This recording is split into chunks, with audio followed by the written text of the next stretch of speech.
एकादशी में पद्य भाग के अंतर्गत अध्याय 1 सूरदास पढ़ेंगे।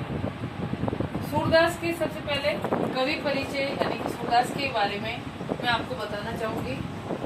सूरदास जो थे उनका जन्म सन 1478 में मथुरा के निकट गुणक्ता गांव में माना जाता है। कुछ विद्वानों के अनुसार उनका जन्म दिल्ली के निकट सीही ग्राम में भी माना गया है।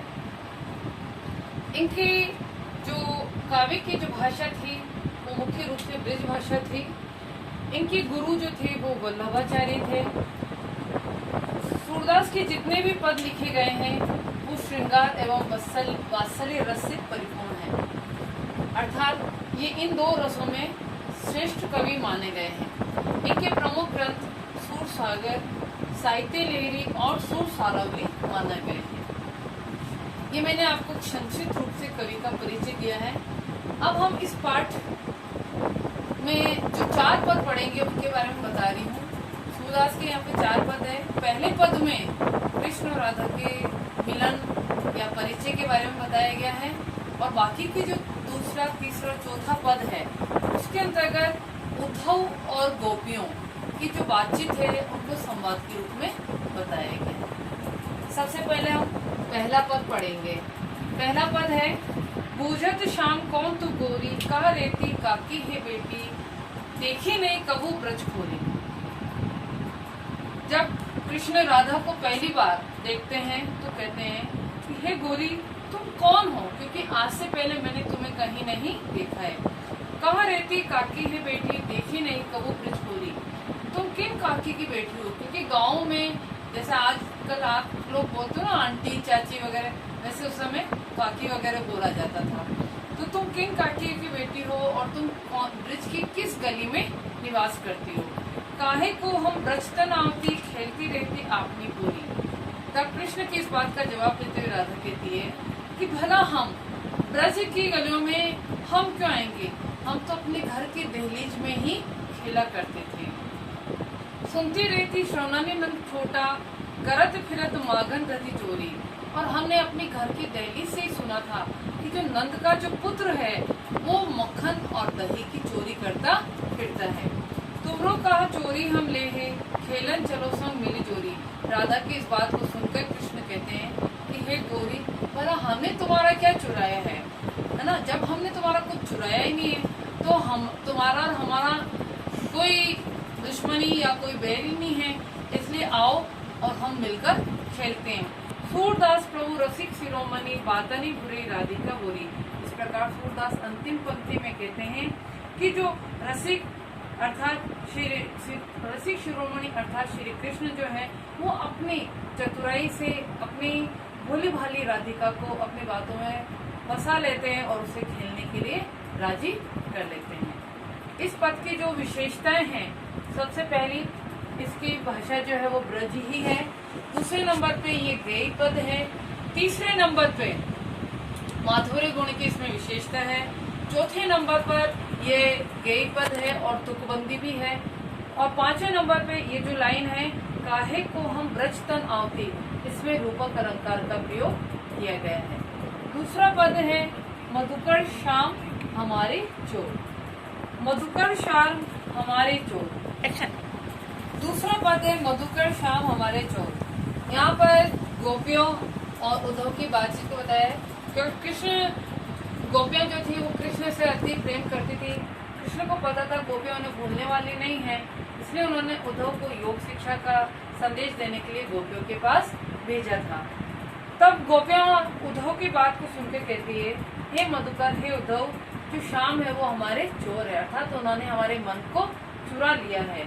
और उन्होंने हमारे मन को तो चुराया है और वो हमारे हृदय में ऐसे बैठे हुए हैं, इतनी दृढ़ता से बैठे हैं कि हम चाहकर भी उनके स्थान पर अन्य किसी को स्थान नहीं दे सकते। हमने हर तरह से उनसे बंधन छुड़ाने की कोशिश की।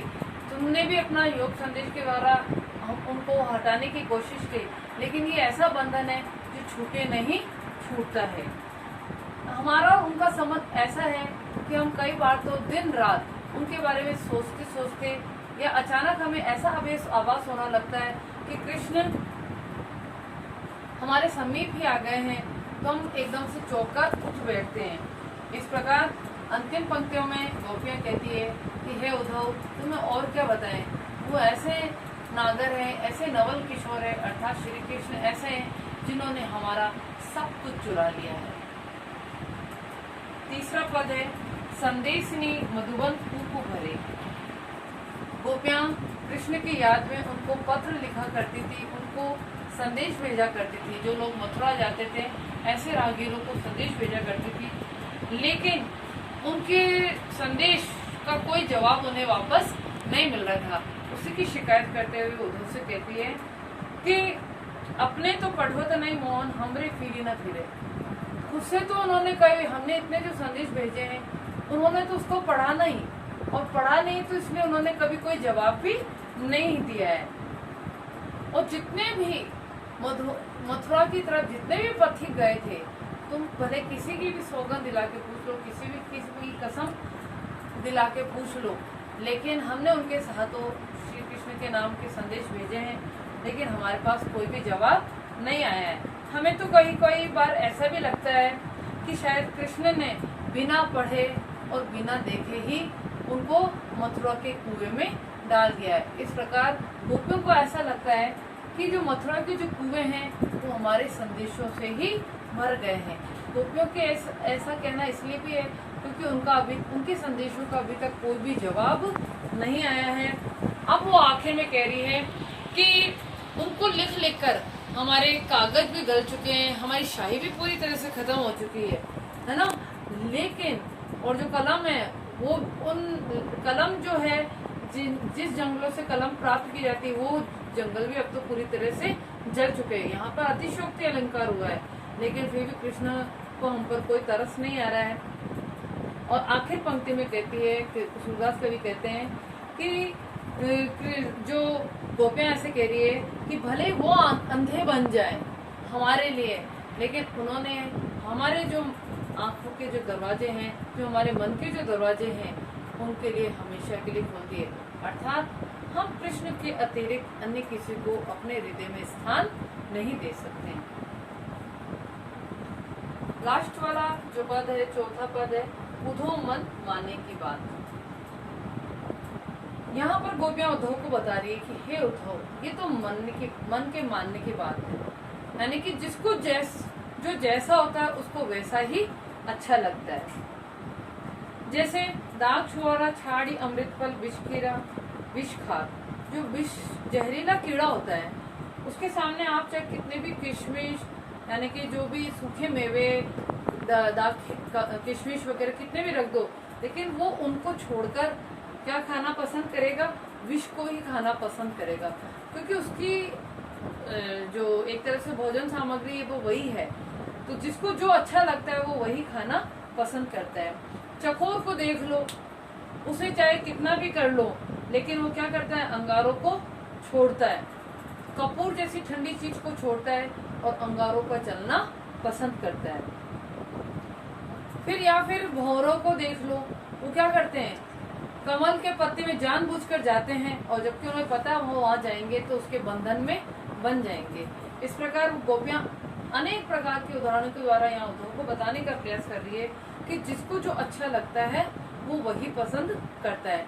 दीपक पतंगे को देख लो, उसे पता है कि वो दीपक की लौ में के चारों तरफ जब मंडराएगा तो उसकी मृत्यु निश्चित है, लेकिन फिर भी वो रहकर दीपक की लौ के पास जाता है। इस प्रकार अंतिम पंक्तियों के द्वारा सूरदास कवि के द्वारा बताया गया है कि जिसके मन को जो अच्छा लगता है उसे वही पसंद आता है, चाहे उसे कोई कितना भी अच्छा खिलाने का, चाहे कोई अच्छा भी चीज बताने का प्रयास। हे उद्धव, तुम भले कितनी भी अच्छी योग शिक्षा दो, योग संदेश दो, लेकिन हमारे मन को श्री कृष्ण अच्छे लगते हैं तो हम उन्हीं को मानने वाले हैं, तुम्हारी योग की शिक्षा को मानने वाले नहीं।